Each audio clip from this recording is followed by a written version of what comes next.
When I started NaNoWriMo this year, I was so smug. I was like, oh, I've already got this great daily writing habit. The NaNoWriMo pace is not that different from my usual pace. I was so convinced that it was going to be like the easiest NaNoWriMo ever. And instead, what we've had is week after week after week of this like ever-growing chaos. And when I tell you that chaos and uncertainty and absolute shit show of a NaNoWriMo comes to a crescendo this week, I mean it. For those of you who don't know me, my name is Sam. I'm a romance author based in the UK, and for NaNoWriMo this year, I'm working on the second book of a romance trilogy that I'm calling Project Gilbert. I started the book at the beginning of NaNoWriMo, smug as I said, and it has not quite gone according to plan. Honestly, you've got to watch to the end of this vlog to see just how drastic it gets. So I'm just gonna let you see for yourself. Let's go to the first day of the week, shall we?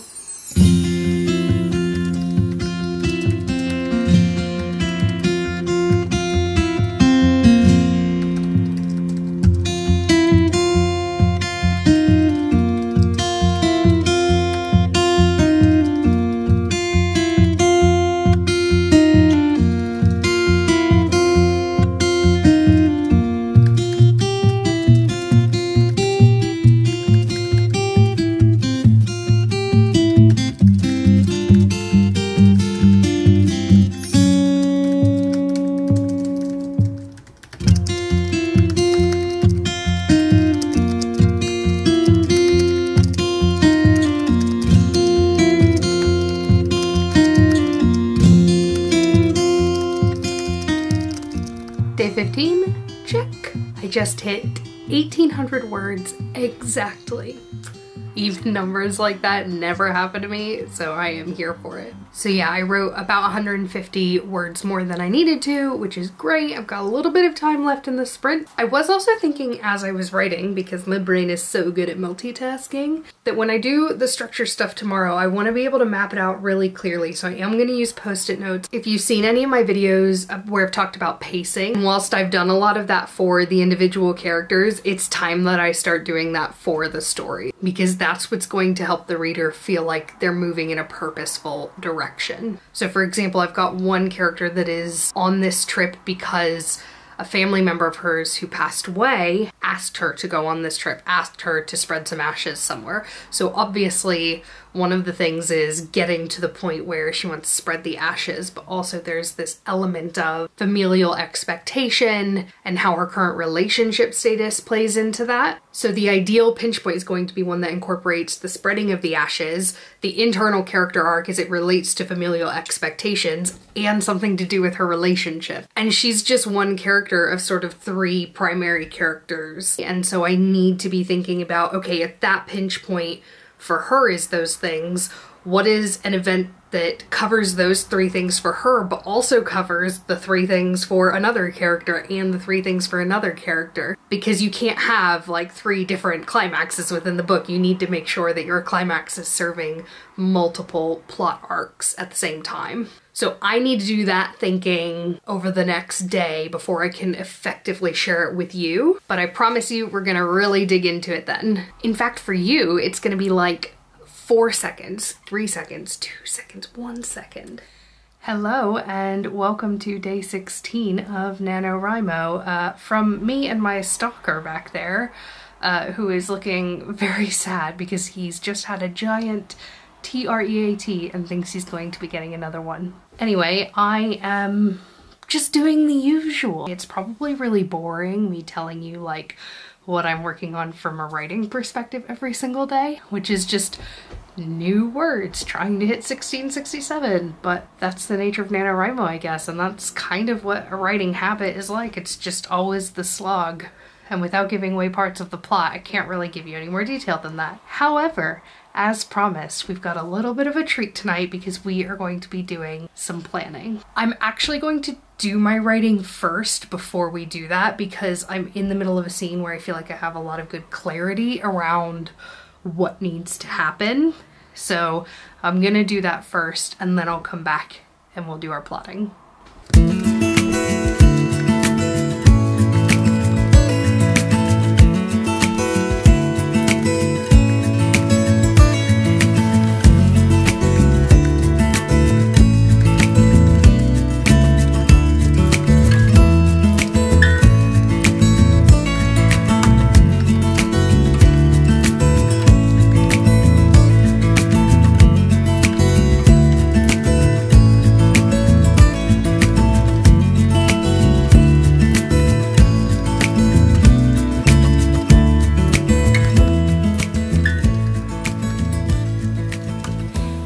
Okay, that is me done, and today I hit 1741, so again, hit my word count by a small margin. Same old, but now we're gonna get into some really fun stuff. We are going to do some planning, so let me get everything set up, and then we'll get started.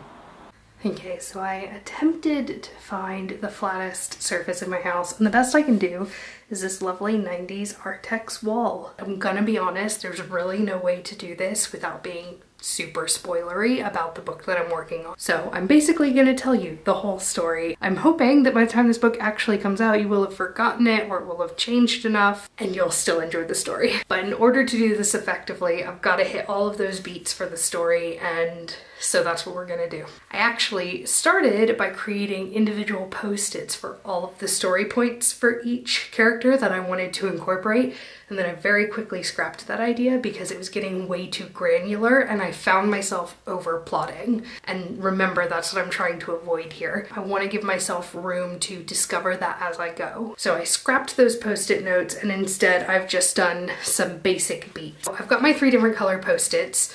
That's really helpful. You can't see that it's 3 different colors that way. I've got my 3 different color post-its here. I'm going to write down all of these beats on these post-its. I'm going to put them up on the wall for you to see. So we're starting with the main character. She's kind of trying to figure out what her next step is after the events of the first book. But very early on, she's going to be given the opportunity to choose between love and friendship. But because of the character arc that I'm sending her on, that's a really important decision for her to make and a stake in the ground for her to plant as to what she's going to focus on during this period of her life. So our first pinch point that we're gonna write down, hose over bros, obviously. This is looking good, hose over bros. Now the next pinch point I debated about because on paper it looks a little bit redundant to the first one, but in practice, in the story, it's like a confirmation and it's a really important confirmation. This hose over bros is kind of low stakes. It's kind of lowballed to her, whereas then we're gonna up the stakes and be like, you sure about hose over bros, babe? And she's gonna be like, for reals. All right, the next pinch point, and again, remember, these are very character driven, so sometimes they're gonna feel a little bit cheesy, but we've gotta remember we're going towards like the theme of the novel and the arc and the growth that we want to achieve for our character. So the next pinch point is going to be making her own decisions along the way. And this is sort of the part of the story that I've gotten to where I'm writing now. Next up, next pinch point, which there's gonna be a little bit more gap. So actually what we're gonna do is gap this out a little bit because this pinch point comes much further down the line. No idea how well these post-its are gonna hold to this Artex. Very soon after this pinch point, we're gonna make her question this pinch point again, but not in the same way because now, hoes be trippin'. This pinch point is all about learning to set boundaries with said hoes. Now, you're gonna start to see a theme emerging here. We're gonna come back to this dynamic, and we're gonna add a third variable into the equation. So right now we've said hoes over bros, but what happens when we put her into that equation? Where does she sit in that hierarchy? And the next pinch point is she's going to decide herself over hoes over bros. So she's going to choose herself over her friend, but like in a good way, not in like a mean way, I promise. So I've just moved those around a little bit more because this needs to happen about 2/3 of the way through the story. And now I feel it's like 2/3 of the way across the screen, so that's helpful. So the next pinch point that she's gonna come to is a little bit more like make or break for the stakes of the whole trilogy, which is she gonna continue on this journey even when there are other things that she could give herself to instead? So this is kind of gonna be an evolution on this one. So here she chose herself over her friend. Now she's gonna choose her journey over everything else. And again, this is because this is important for this character. This is the right decision for this character at this time. And then I'm definitely not gonna spoil the last pinch point because it's gonna be literally the last scene of the book and it's gonna be what sets it up for book 3. But it's basically going to be rewarded for her persistence. And this is gonna be literally the last thing that happens. Can you see that? Yeah, perfect. So, character number 2.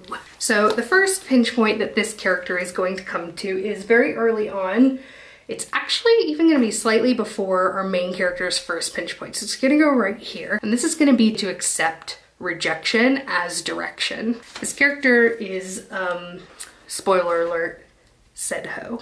Now her next pinch point is going to come in this sort of general area here, really under set boundaries, maybe just offset from that, because this first pinch point, accepting rejection as direction, really knocks this character for a loop. So she's going to really struggle with that. And as our main character is sort of on her journey, this character is going to be really struggling to let go of control of the things around her because she's already had to let go of so much here at the first pinch point. So her pinch point here is going to be realizing how tight-fisted she's been about absolutely everything. So basically waking up to the fact that she is a control freak. But your girl is not going to handle this realization well. Instead, she's going to lash out.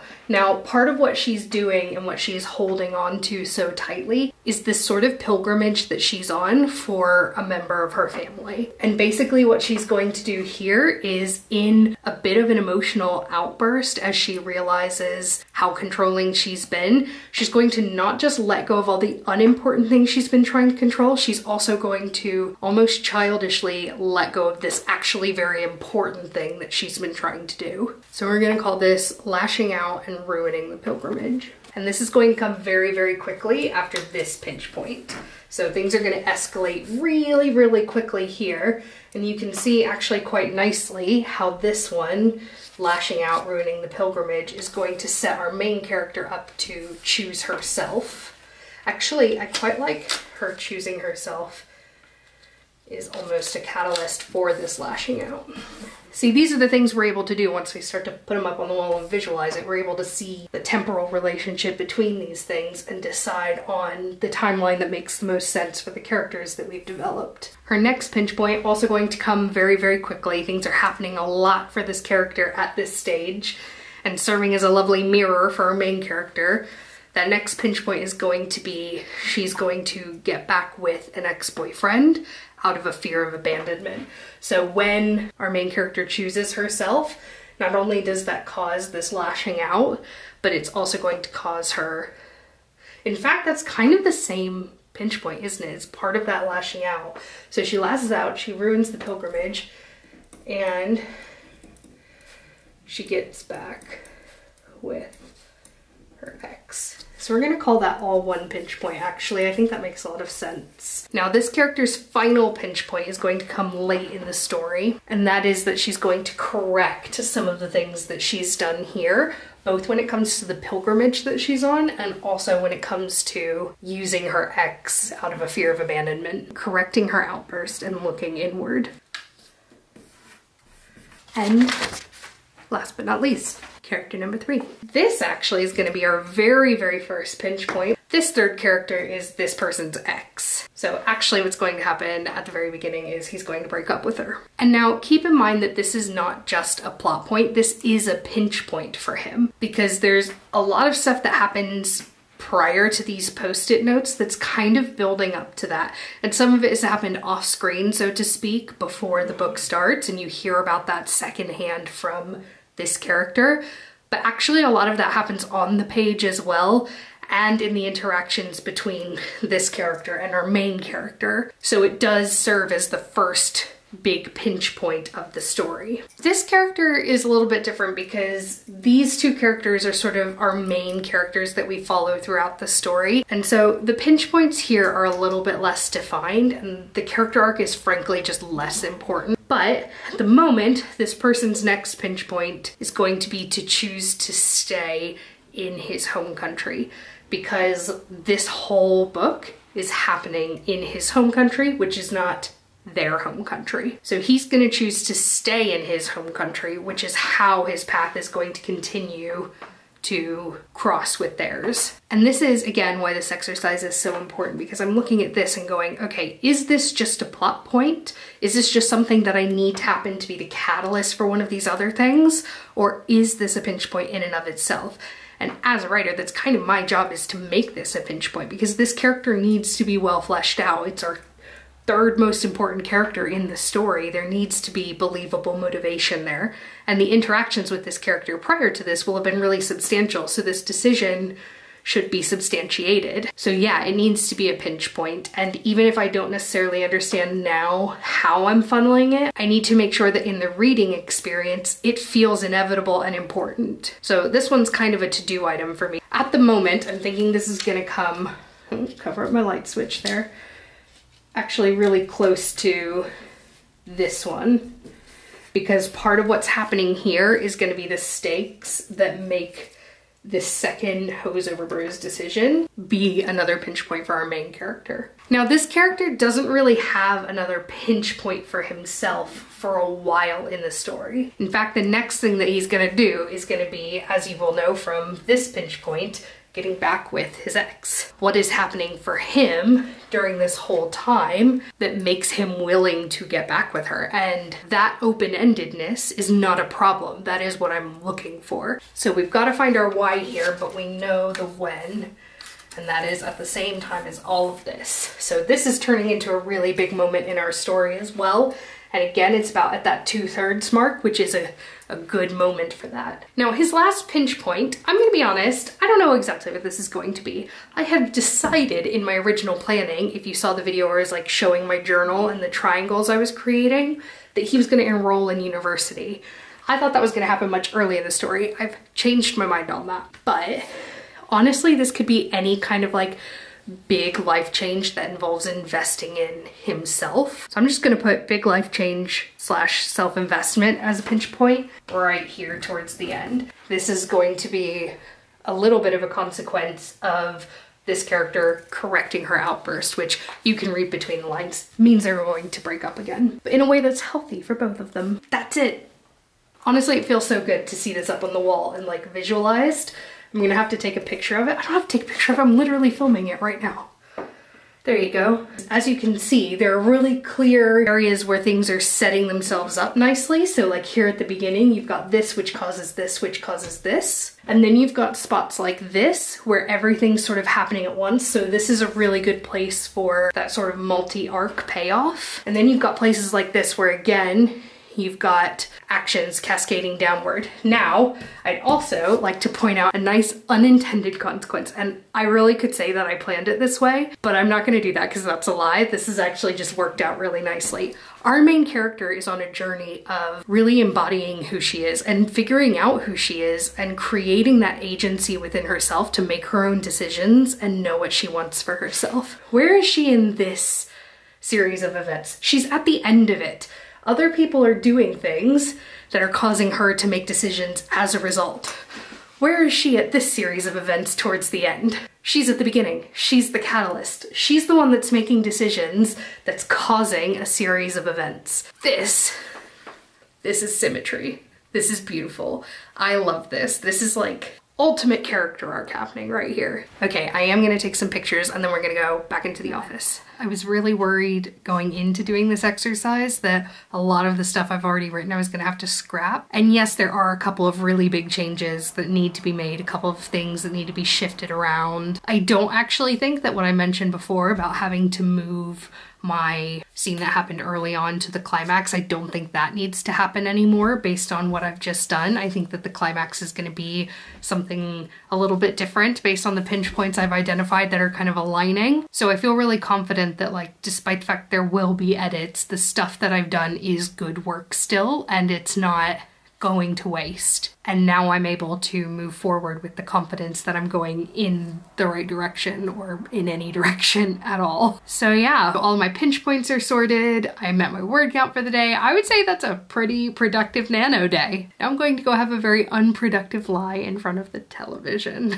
Day 17, let's do this. I am on a sprint at the moment and I've got 10 people on this sprint. I don't even know what to do with myself. I had to actually take out a notebook to write down what everyone is doing because I wouldn't have remembered it otherwise. It's been just like me on my own or me and one other person on like every sprint for the last couple of weeks. So I was like flabbergasted. I do have a very, very attention hungry dog right now who just licked my hand right as I said that, you absolute nutter.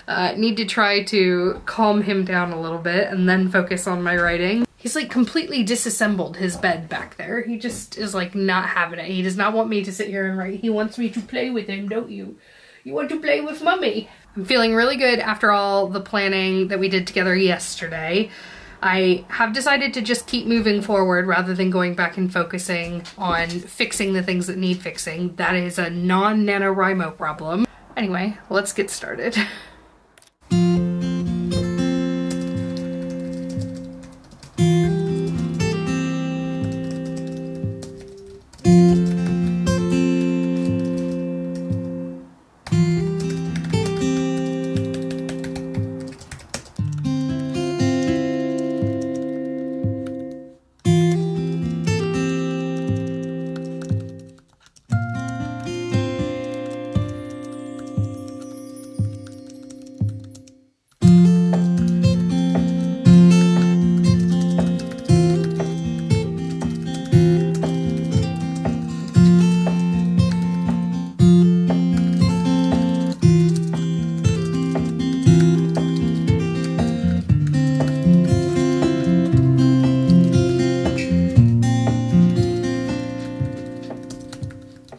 Okay, and all done. And definitely, now that we have done more of this planning, I'm already seeing things start to come together a little bit more easily. Just like even while I was writing, there was this little bit about like the main character's sister who's back home and who is pregnant, and knowing what the pinch points are going to be, it was a lot easier for me to set up one of their conversations because I know what purpose that needs to serve later on in terms of our main character's arc and her decision making. We did barely hit the word count today, 1687. Now tomorrow I am going to be writing a little bit of a conflict scene between my main character and her friend who she's made in this book. It's not like the main conflict that creates that pinch point where the secondary character lashes out. There's still quite a lot to come, but this is kind of like the first argument that these characters are having. Their friendship has been super easy and super frictionless up until this point, so this is going to be the first time that it's like, oh, this is a normal human relationship and we're still gonna have things we disagree on, especially when we're spending every waking moment together. So I think that's gonna be really interesting, and I've kind of stopped right as we're getting into that conflict so that I'll have a really fun place to pick up tomorrow. So I will see you then. Hi everyone, I've woken up really under the weather today, so I'm going to do some writing actually this morning because my brain just doesn't want to do any work, so I'm gonna do my writing now, but I'm not gonna film anything. I'm not really up for it at the moment, but I will definitely check back in tomorrow for a more normal vlog day. Thanks.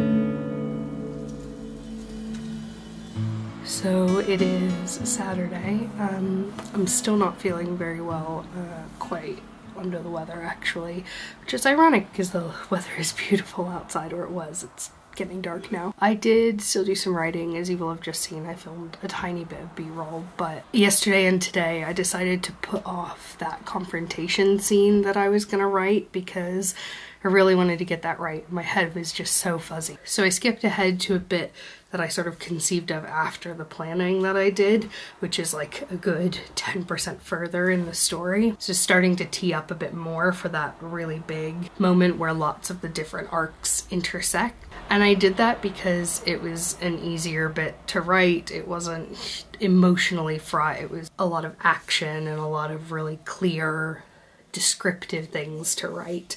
And I think that was a little bit more the headspace that I was in, was to like really ground myself in those 5 senses rather than like trying to process any like emotional conflict. Because of how sick I was yesterday, I actually forgot to update my NaNoWriMo dashboard, which meant that I lost my streak.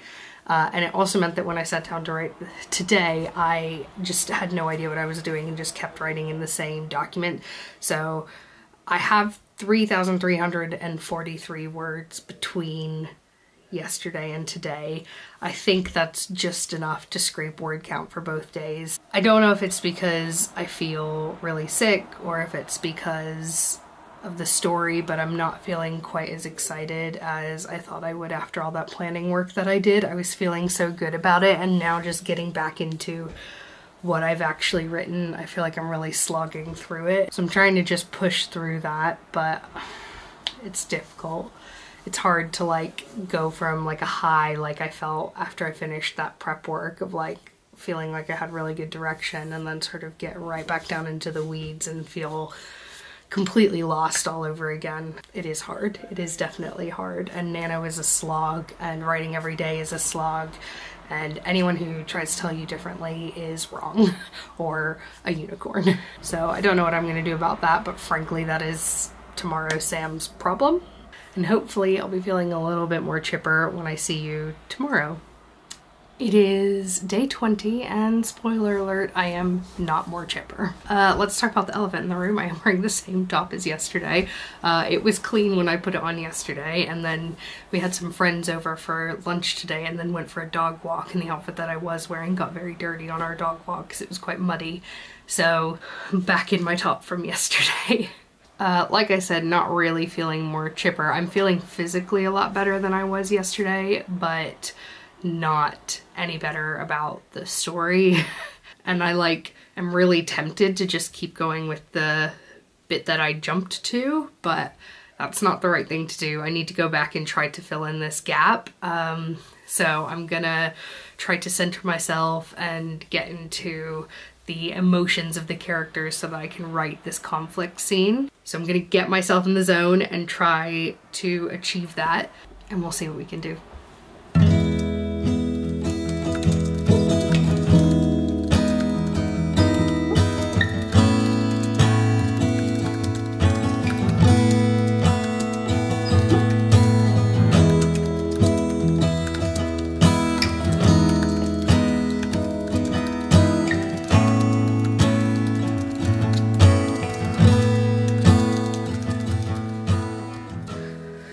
Okay, so I have been writing for almost 2.5 hours, which is longer than I would normally write in a day. And I am struggling. I have only just hit my word count, and it's because I'm doing the most ridiculous acrobatics to try to bridge the gap between what I've written and what I started 2 days ago. So that's telling me that what I'm writing, when I know and understand the purpose and the drive that I'm trying to create, is not aligned with what I've written so far. I know I spoke last week or the week before in my vlog about how when I was writing the first book, it was coming really quickly and the story was working really well because I felt really clearly like I had something to say. And I finally feel that way with this book, and that's how I felt the last couple of days, that like as physically poor as I have felt mentally really good about what I was writing and felt like it was really pointing towards the thing that I want to communicate and the story that I want to tell. Whereas trying to go back and pick up where I left off before that at this conflict, I just feel really misaligned with the new sense of direction and the new purpose that I've given to these characters in this story. And God, is that frustrating. I don't know what I'm gonna do. I did hit my word count though, and I'm still, you know, feeling a bit, I'm so tired after having our friends over. So what I'm gonna do is just put it down for the day, and I'm gonna come back tomorrow and we're gonna see how we get on then. I don't like to make big drastic decisions after just one day of writing. Because I have a daily habit, I know that I can just give it a couple of days, give it a few thousand more words and see how I feel. And I've not lost too much time to it. The scene that I'm writing tomorrow is a more uplifting scene because I'm trying to create this exchange for the character of like, she's being rewarded every time she stands up for herself and makes her own decision. And it's the kind of scene that I usually really enjoy writing. So honestly, if I don't enjoy my writing tomorrow, then I know something's up. And that might be cause for making a big change. So we shall see. Until then, happy Monday! We are at the end of week 3 of NaNoWriMo, which is kind of blowing my mind a little bit. It is a hideous, rainy, cold day outside, perfect for curling up and writing something that you really don't want to write. I know I said yesterday that the kind of scene I'm going to be writing today is my favorite kind of scene to write, but I'm going to be honest, I've been dreading it. I've been thinking about it for the last 24-ish hours, and I don't want to do it. I'm just not connecting to it. And I know I said a lot of this yesterday, but it's just really, really on my mind. So I'm gonna give it a go. I'm gonna see how I get on, but I'm feeling pretty ready to do something drastic if I'm being honest. So let's see how we go.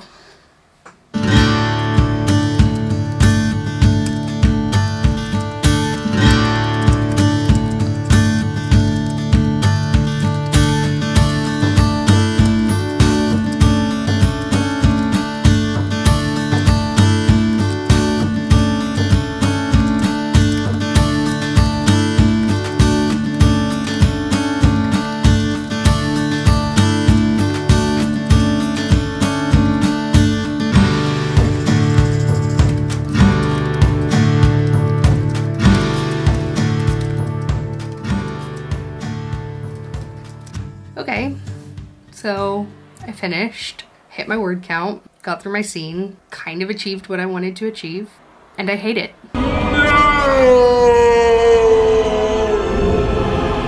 I mean, it's not bad. I don't think it's bad, but it's not doing what I want it to do. It's not the story that I want to be telling. It's not achieving what I want to achieve. And I don't know if maybe I made up my mind days ago and have been like just slowly waking up to that fact, or if it genuinely is a product of the last couple of days of writing. But I think I need to make a major change. I think I need to do something quite drastic, which is scary because I'm 3 weeks into NaNoWriMo at the moment, and my self-imposed deadline for this book had been the end of the year. And if I do something super drastic, I'm probably destroying my chances of finishing this book in time. But I think I owe it to myself, and I owe it to the story that I want to tell, to do what I need to do to make it the best it can be, regardless of what that means for timing. So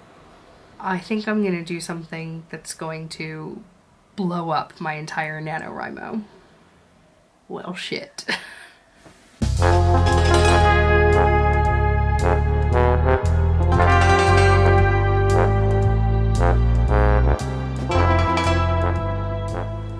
Did I tell you it was gonna be chaotic, or did I tell you it was gonna be chaotic? It was chaotic. Now, since recording that last vlog, I am feeling really good about the decision that I've made. I actually feel like it's going to be the right thing to do, and I don't think that I've completely destroyed NaNoWriMo for myself, but I suppose only time will tell, and by time I mean next week, the final week of NaNoWriMo. So strap in and make sure you hit that subscribe button because we are not done. We have 9 days of the month left to go, and we are gonna pack that all into one final vlog. Thanks so much, and I will see you then. Wish me luck. Bye-bye.